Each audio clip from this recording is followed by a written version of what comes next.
बे समाव उदालगुरिनि बिग ब्रेकिं निउज उदालगुरियाव गिलु बालु हाथियारजों लोगोसे गोबां मानि गोथां गुलि बोखांनो हादों।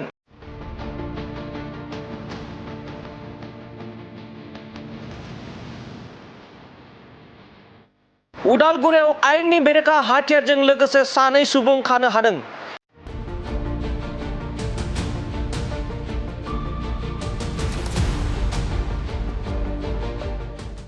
थारैनो दासिमबो गोजोन थासेयाव फैनाय बिटिआर ओनसोलखौ खैसार खालामनो सिंजों सिं टारगेट लाखोमादों नामा? जाय बिटिआर ओनसोलखौ आयेननि बेरेखा हाथियारनिफ्राय उदां खालामनो खामानि मावगासिनो दं, बे समाव बेबायदि हाथियार मोननाया मानि इसारा?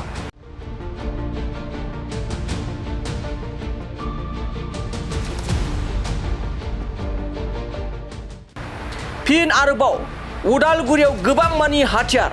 थांनाय समाव उदालगुरियाव गोबां मानि हाथियार बोखांनो हाबोदोंमोन। बेबायदिनो फिन आरोबाव हाथियार बोखांदों उदालगुरि सान्थिपुराव गंसे नखरनिफ्राय मोननाय जादों।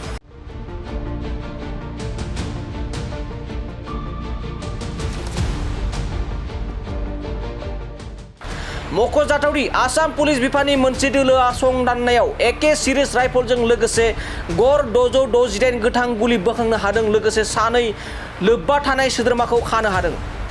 मख'बावनांगोनदि माखासे बोसोरनि सिगां उदालगुरि सहरनि दाब दाब ओनसोलनिफ्राय गोबां मानि गिथावना बेबायदि आयेननि बेरेखा हाथियार बोखांनो हाबोदोंमोन। नाथाय गोबां साननि उनाव बेबायदि फिन आरोबाव आयेननि बेरेखा हाथियार बोखांनो हानाय थासारिया ओनसोल नाङैनो सोमोनांथाव थासारि जादों। जाथायनि सायाव पुलिस बिफाना मोनसे आयेन जाबसिनना होनानै केस रेजिस्टार खालामनाय जायो आरो दायनिगिरिखौ दासिमबो सोंनाय फिननाय खालामनाया सोलिगासिनो दं होननानै सुलुंनिफ्राय मिथिना मोननाय जादों। दानिया फैदों उदालगुरि पुलिस बिफाननिफ्राय मा फोरमायो बे जाथायखौ लानानै जों बिथांनिफ्राय आबुङै मिथिना लानि।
आज आफ्टरनून में उदालगुरी पुलिस को एक इन्फॉर्मेशन मिला था कि कुछ आदमी इलीगल आर्म्स को सेल करने का कोशिश कर रहे हैं। इमीडिएटली हमारे उदालगुरी पुलिस स्टेशन की एक टीम डीएसपी प्रोबेशनर एंड ओसी उदालगुरी उनकी टीम ने जाके एक आदमी को अरेस्ट किया।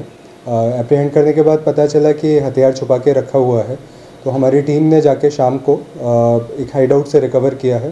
तो एक AK-56 राइफ़ल, एक मैगज़ीन और 668 राउंड्स ऑफ लाइव एमुनेशन हमको बरामद हुए हैं। इस केस के सिलसिले में हमने 2 लोगों को अरेस्ट किया है और फर्दर इन्वेस्टिगेशन अभी चल रहा है एंड जैसे जैसे अगर इसमें कुछ और डेवलपमेंट होगा तो हम और लोगों को भी अरेस्ट करेंगे। अरेस्ट उदालगुरी टाउन से ही हमको मिला था। एक घर में छुपा के रखा हुआ था आर्म्स और एमुनेशंस, तो उसको हमने अकॉर्डिंगली सीज किया।